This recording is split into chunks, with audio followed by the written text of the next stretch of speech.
ಚೆನ್ನೈನ ಆಸ್ಪತ್ರೆಯೊಂದರಲ್ಲಿ 1975ನೇ ಇಸುವಿ ಸೋಮವಾರ ಕನ್ನಡದ ಮೇರು ನಟ ಡಾಕ್ಟರ್ ರಾಜ್ಕುಮಾರ್ ಅವರ ಧರ್ಮಪತ್ನಿ ಶ್ರೀಮತಿ ಪಾರ್ವತಮ್ಮ ರಾಜ್ಕುಮಾರ್ ಅವರ ಗರ್ಭದಲ್ಲಿ ಹುಟ್ಟಿದ ಕಂದ ಪುನೀತ್ ರಾಜ್ಕುಮಾರ್.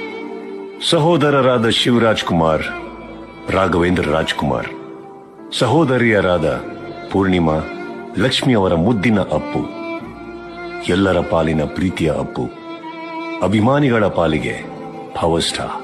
ಅಪ್ಪನೆದುರು ನಟಿಸಿ ಅಪ್ಪು ತಂದೆಗೆ ತಕ್ಕ ಮಗ ಹೀಗೆನಿಸಿಕೊಂಡಿದ್ದು ಈಗ ಇತಿಹಾಸ. 1999 ಡಿಸೆಂಬರ್ 1ರಂದು ಚಿಕ್ಕಮಗಳೂರಿನ ಅಶ್ವಿನಿ ರೇವಂತ್ ರವರ ಕೈ ಹಿಡಿದರು. ಈಗ ಅವರಿಗೆ ಧೃತಿ ಮತ್ತು ವಂದಿತಾ ಇಬ್ಬರು ಪುತ್ರಿಯರು. ಸಮಾಜಮುಖಿಯಾಗಿ ಬದುಕಿ ಬಾಳಿದ ಪುಣ್ಯಾತ್ಮ ಪುನೀತ್ ರಾಜ್ಕುಮಾರ್ 29